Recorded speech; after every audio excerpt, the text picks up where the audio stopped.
Roli i kulturës si një instrument i rëndësishëm i diplomacisë moderne ishte në fokus të takimit të radhës të COD, pjesë e ciklit Diplomacia dhe Kultura. Ambasadori i Italisë në Shqipëri, Marco Alberti, i pranishëm në diskutim, theksoi se diplomacia kulturore është një nga mënyrat më efektive për të promovuar imazhin e një vendi në arenën ndërkombëtare. Përmes kulturës, artit, gjuhës dhe trashëgimisë, një vend tregon historinë, vlerat dhe identitetin e tij, duke ndërtuar besim dhe afërsi me popujt e tjerë. Alberti nënvizoi se soft poweri kulturor ka ndikim afatgjatë dhe të qëndrueshëm në forcimin e marrëdhënieve dypalshe. Promovimi i kulturës si element i soft powerit krijon lidhje të drejtpërdrejta mes njerëzve për te marrëdhënieve formale politike.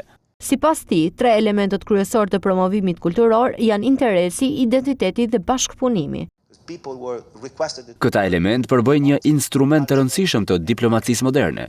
Cikli Diplomacia dhe Kultura synon të krijojë një hapësirë reflektimi mbi lidhjen mes kulturës dhe politikës së jashtme, duke përfshirë aktor institucional, akademik dhe brezin e ri.